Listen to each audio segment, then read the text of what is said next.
കൈയുടെ പ്ലാസ്റ്റർ അയച്ചു മക്കളെ. കമ്പിയിട്ട കൈ കൊണ്ട് ഞാനിതാ പുറത്ത് ഡോക്ടറെ കാണാൻ വെയിറ്റിംഗ് ആണ്. ഒട്ടും ഗമ കുറയാതെ തന്നെ വെയിറ്റ് ചെയ്യുവാണ്. കമ്പിയിട്ട കൈയല്ലേ, കുറച്ച് ഗമയൊക്കെ ആവാം അല്ലേ. ഗമയുണ്ടെങ്കിലും പ്ലാസ്റ്റർ അഴിച്ചപ്പോൾ വിരലുകൾക്കും കൈകൾക്കും ചെറിയ വേദനയൊക്കെ ഉണ്ട്. എന്നാലും വലിയ വേദനയില്ല എന്നൊരു വലിയൊരു ആശ്വാസം എനിക്കുണ്ട് കേട്ടോ. പ്ലാസ്റ്റർ ഇട്ടപ്പം കൈകൾക്ക് വലിയ കനം തോന്നുകയോ അല്ലെങ്കിൽ വേദന തോന്നുകയോ ഒന്നും ഉണ്ടായിട്ടില്ല. ആ പ്ലാസ്റ്റർ അങ്ങ് ഊരിയപ്പോഴുണ്ടല്ലോ കൈകളുടെ വിരലുകൾ മടക്കുമ്പം ചെറിയൊരു വേദനയുണ്ട്. കമ്പിയിട്ടതിൻ്റെ ആയിരിക്കണം. പിന്നെ കൈ ഒട്ടും നിവർത്താൻ പറ്റൂല കേട്ടോ. ആ കനം കൊണ്ടാണോ കൈ ഇങ്ങനെ താത്തുമ്പോഴത്തേക്ക് ഭയങ്കര കനം കൊണ്ട് കൈ താന്നു പോവുക. ഡോക്ടറെ കാണിച്ചപ്പോൾ ഡോക്ടർ വീണ്ടും പ്ലാസ്റ്റർ ഇടാൻ വേണ്ടി പറഞ്ഞു. പ്ലാസ്റ്റർ ഇടുന്ന റൂമിൽ വെയിറ്റിംഗ് ആണ്. പ്ലാസ്റ്റർ ഇടാൻ വേണ്ടി ഇതാ കയറ്റി കിടത്തി. അകത്ത് കിടത്തിക്കൊണ്ടാണ് പ്ലാസ്റ്റർ ഇടുക. നോക്കുമ്പം കൈയുടെ ഒരു മുറിവ് ചെറുതായിട്ട് ഉണങ്ങാനുണ്ട്. ചേട്ടൻ ഓയിൽമെൻ്റ് എടുത്ത് മുറിവിൽ തേച്ചിട്ടാണ് പ്ലാസ്റ്റർ കെട്ടി വയ്ക്കുന്നത്. അപ്പം ഇതാ മുറിവിൽ അവിടെ ചെറുതായിട്ട് പെറ്റാടിയെന്നാന്ന് തോന്നുന്നു. ഏതോ ഒരു ഓയിൽമെൻറ്റ് തേക്കുന്നുണ്ട്.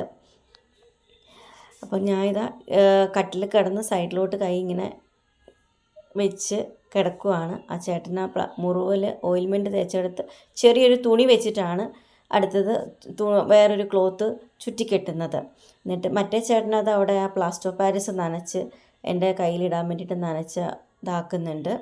അപ്പോൾ എല്ലാവരും എന്നോട് ചോദിച്ചു, നീ വെറുതെ കൈ കെട്ടിക്കൊണ്ട് നടക്കുവാണോ എന്ന്. അല്ല, എൻ്റെ കൈ ശരിക്കും ഒടിഞ്ഞിട്ട് തന്നെയാണ്. കാരണം ഞാൻ കൂളായിട്ട് നടക്കുന്നത് കൊണ്ടാണ്. എനിക്ക് വലിയ വേദനയോ കാര്യങ്ങളോ ഒന്നും ഉണ്ടായിട്ടില്ല കൈ ഒടിഞ്ഞിട്ട്. അത് എന്തോ വലിയ ദൈവാനുഗ്രഹമായിട്ടാണ് എനിക്ക് തോന്നുന്നത്. വലിയ ചൊറിച്ചിലും ബുദ്ധിമുട്ടുകളും ഒന്നും ഉണ്ടായിട്ടില്ല. പ്ലാസ്റ്റർ ഇട്ട സമയത്ത് എന്നെ കാണാൻ വന്നവരെല്ലാം പറഞ്ഞു, പ്ലാസ്റ്റർ ഇട്ടതല്ലേ ചൊറിച്ചിൽ തുടങ്ങും, നിനക്ക് വല്ല പച്ചീർക്കിലോ എന്തെങ്കിലും വേണോ ചൊറിയാനെന്നൊക്കെ എന്നെ കളിയാക്കിയവരും ഉണ്ട്.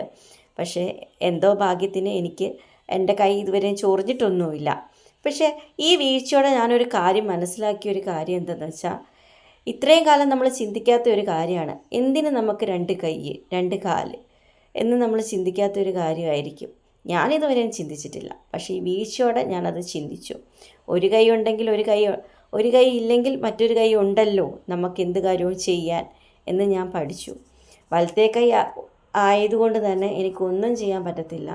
എഴുതുന്നതെല്ലാം ഞാൻ വലത്തേ കൈ കൊണ്ടാണ്. പക്ഷേ വലത്തേ കൈ ഒടിഞ്ഞപ്പോൾ ഇടത്തേ കൈ കൊണ്ട് ഞാൻ എഴുതാനും അത്യാവശ്യം പണികളൊക്കെ എടുക്കാൻ പഠിച്ചു.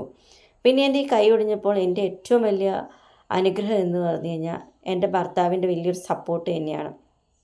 എന്നെ എല്ലാ കാര്യങ്ങൾക്കും സപ്പോർട്ട് ചെയ്യുന്നുണ്ട് കേട്ടോ.